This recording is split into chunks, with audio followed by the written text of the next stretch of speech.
रात अपने चरम पर थी। गांव की गलियों में गहरी खामोशी पसरी हुई थी।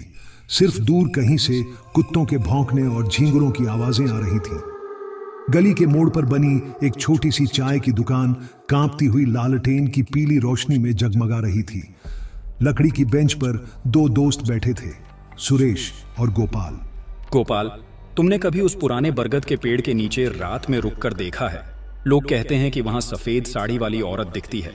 कहते हैं वह औरत असल में उसी हवेली वाली है जिसकी बरसों पहले मौत हो गई थी। सुनने में आया है उसकी लाश कभी ढंग से दफन नहीं हुई और उसकी आत्मा भटकती रहती है। हाँ रे, एक बार मेरा चचेरा भाई उधर से देर रात गुजरा था। बोला कि जैसे किसी ने पीछे से उसका नाम पुकारा। मुड़कर देखा तो कोई नहीं, लेकिन पैरों के पास ठंडी हवा का झोंका आया था। उसके बाद कई दिनों तक बुखार में पड़ा रहा। गोपाल की बात सुनकर सुरेश थोड़ा और सहम गया। लोग बातें बनाते हैं गोपाल, लेकिन गांव के ही मोहन को याद है ना, वही जो शराब पीकर उस हवेली में घुस गया था। सुबह लोगों ने उसे चौपाल के पास पाया, पूरा पागल हो गया था। अब तो दो शब्द जोड़ने की भी हालत नहीं है उसकी। तो क्या तुम मानते हो कि भूत प्रेत सच में होते हैं? ना मानू तो क्या, आधी रात को गांव के बाहर वाले कुएं पर मत जाना। पता नहीं कौन सी परछाइयां खड़ी रहती हैं वहां। कई लोगों ने देखा है औरत के रोने और बच्चे के हंसने की आवाजें एक साथ आती हैं।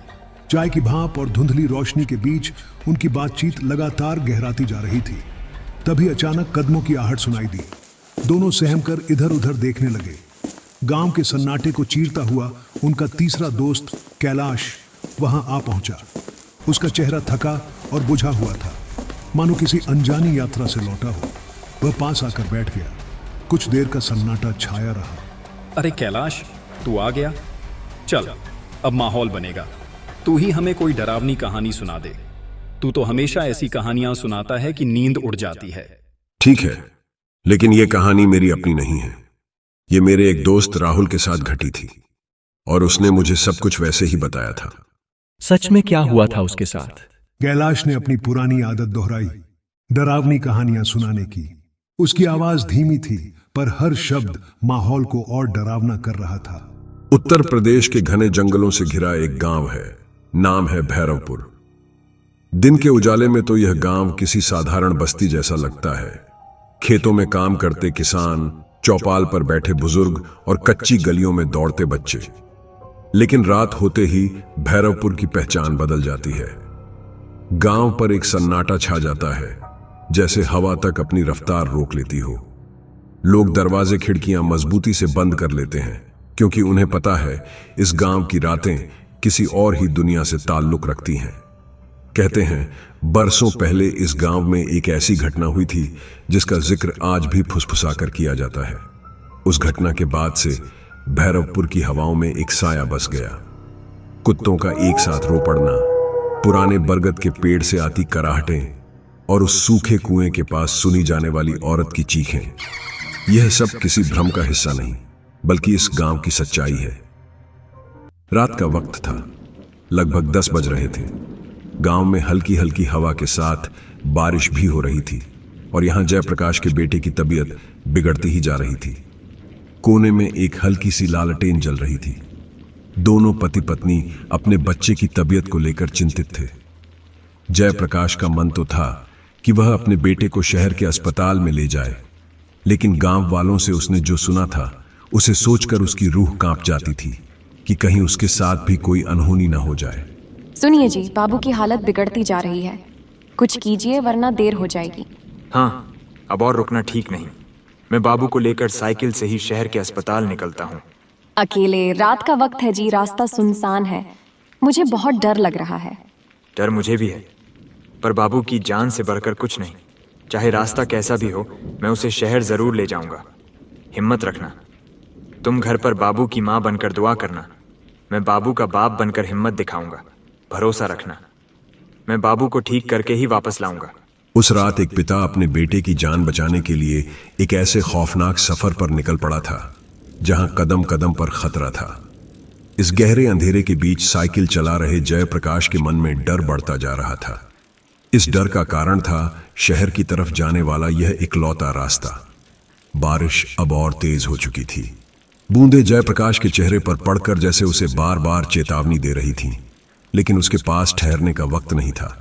बेटे की सांसें भारी हो रही थीं और हर पल उसके हाथ से फिसलता जा रहा था। रास्ता सुनसान था। दूर दूर तक सिवाय काले अंधेरे और बारिश की आवाज के कुछ नहीं था। ये वही रास्ता था जिसके बारे में गांव में कई कहानियां सुनी जाती थीं। लोग कहते थे कि इस रास्ते पर रात में कोई परछाई चलती है, कोई अजीब सी परछाई जो साथ साथ चलती है और अचानक गायब हो जाती है। सफर अभी बहुत लंबा था, इसीलिए जयप्रकाश अपनी साइकिल तेज चला रहा था ताकि वह जल्दी शहर पहुंचकर अपने बेटे की जान बचा सके। लेकिन अब बारिश बंद हो चुकी थी। थोड़ी दूर आगे जाने पर जयप्रकाश को रास्ते में एक औरत बैठी हुई दिखाई दी। जयप्रकाश को यह देखकर बहुत आश्चर्य हुआ कि इस रास्ते पर इतनी रात को कोई क्यों बैठा है। बेटा, जरा रुक जाओ, ये टोकरी भारी है, मेरे बूढ़े हाथ कांपते हैं, उठा नहीं पा रही। अम्मा, मेरा बाबू बीमार है, मुझे जल्दी शहर पहुंचना है वरना उसकी हालत और बिगड़ जाएगी। माफ करना अम्मा, अभी मेरे पास जरा भी वक्त नहीं है। अरे तू तो नेक लड़का लगता है, मेरी मदद कर दे बेटा, तेरे सिर पर दुआ रहेगी। ठीक है, आप अकेली हैं इतनी रात को? अच्छा बताइए कहाँ रखना है टोकरी, मैं उठा देता हूँ।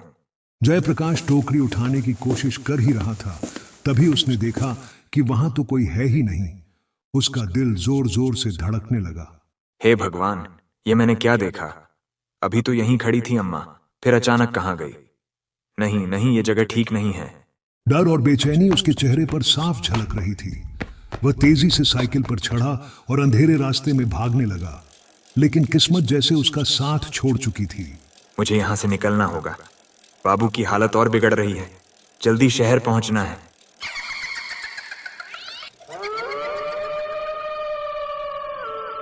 अचानक उसकी पुरानी साइकिल की जंग लगी चेन जमीन पर गिर गई। हे राम, ये क्या हो गया? अभी इस वक्त ही चेन गिरनी थी क्या? अगर मैं यहीं रुक गया तो पता नहीं क्या हो जाएगा। नहीं, मुझे किसी तरह चेन चढ़ानी ही होगी। और जयप्रकाश घबराहट में झुककर चेन चढ़ाने ही वाला था कि तभी उसकी रगों में खून जम गया। सामने वहीं खड़ी थी एक औरत, और वह औरत हूबहू उसकी पत्नी जैसी दिख रही थी। उस पल जयप्रकाश का मन मानो भरभरा कर टूट पड़ा। अरे तुम यहाँ कैसे? तुम तो घर पर थी ना? इतनी रात गए सुनसान रास्ते पर कैसे चली आई? मत पूछो, मैंने रास्ते में एक परछाई देखी थी, वो लगातार मेरा पीछा कर रही है। मैं डरी हुई थी इसलिए भागकर तुम्हारे पास आ गई। जल्दी करो, हमें यहाँ से निकलना होगा। बाबू को मुझे पकड़ाओ, मैं उसे संभाल लेती हूँ। तुम साइकिल ठीक करो। ये कैसी बातें कर रही हो तुम? लेकिन अगर तुमने सच में देखा है तो मामला गंभीर है। अच्छा तुम बाबू को थाम लो, मैं चेन लगाता हूँ। हाँ जल्दी करो, वो कभी भी यहाँ आ सकती है। उसने सोचा शायद उसकी पत्नी ही है जो किसी तरह यहां तक पहुंच गई। वह कुछ पूछने या सोचने की हालत में नहीं था। थकान, डर और बच्चे की बीमारी ने उसकी समझ को कुंद कर दिया था। उसने बिना शक किए अपने बीमार बेटे को उस औरत की बाहों में थमा दिया। जयप्रकाश जल्दी से साइकिल संभाल कर आगे बढ़ गया, लेकिन कुछ ही दूरी तय करने के बाद उसके मन में अचानक अजीब सा खटका हुआ। उसने कांपते हुए पीछे मुड़कर देखा और यह नजारा उसकी रूह तक को चीर गया। वहां उसकी पत्नी नहीं थी, सामने वही था जिसे गांव के बुजुर्ग हमेशा चेतावनी देते आए थे, छलावा। उसका असली भयानक रूप अब सामने था और उसकी पकड़ में जयप्रकाश का छोटा सा बाबू था। मेरे बाबू को छोड़ दे, ये मेरा बच्चा है, तू इसे क्यों ले आई? ओ माँ, मैंने तो तुझे अपनी पत्नी समझा था। आंसू बारिश के कतरों के साथ मिल गए और उसकी दौड़ती हुई सांसें पागलपन की हद तक तेज हो गईं। वह ठोकर खाता, गिरता, फिर उठता और भागता रहा। उसके सीने में सिर्फ एक ही बात थी, किसी भी तरह बाबू को बचाना है। डर अब भी था, लेकिन उस डर के नीचे छिपा पिता का हौसला कहीं ज्यादा बड़ा था। मेरा बाबू मुझे लौटा दे। नहीं, ऐसा मत कर, मैं तुझसे हाथ जोड़ता हूँ। मेरे लाल को कुछ मत करना, उसे मुझे दे दे। जयप्रकाश बेतहाशा अंधेरे में अपने बच्चे को ढूंढ ही रहा था। उसके कदम कांप रहे थे, दिल की धड़कनें तेज होती जा रही थीं। तभी उसकी नजर सामने पड़ी। वहां टूटी फूटी पगडंडी के बीच वही चुड़ैल बैठी थी। उसकी गोद में वही बच्चा था जिसे जयप्रकाश अपनी जान से भी ज्यादा चाहता था। लेकिन उस वक्त उसके चेहरे पर एक रहस्यमयी मुस्कान थी, मानो वह जानती हो कि जयप्रकाश का डर अब उसके कब्जे में है। हे भगवान, अब मैं क्या करूं? किससे मदद मांगूं? हे भगवान, मेरा बाबू मुझसे मत छीनो, वो तो मेरी सांसों की डोर है, उसके बिना मैं जिंदा नहीं रह पाऊंगा। हो परछाई, तुझसे मैं डरता नहीं, मगर मेरा लाल तेरा नहीं है। वो मेरी रूह का टुकड़ा है, उसे लौटा दे। अगर मेरी जान चाहिए तो ले जा, पर मेरे बाबू को छोड़ दे। मैं अपनी आंखों की रोशनी भी तुझ पर वार दूंगा, बस मेरा बच्चा मुझे लौटा दे। छलावा ने अपनी लाल आंखें चमकाई। वह जैसे ही बाबू को चोट पहुंचाने के लिए अपना काला हाथ उठाता, तभी अचानक अंधेरे को चीरती हुई मोटरसाइकिल की तेज हेडलाइट उधर आ पड़ी। हेडलाइट की चमक और इंजन की गड़गड़ाहट ने माहौल बदल दिया। छलावा ने चीख मारी और अगले ही पल धुएं की तरह गायब हो गया। बाबू उसकी पकड़ से छूटकर जमीन पर गिर पड़ा।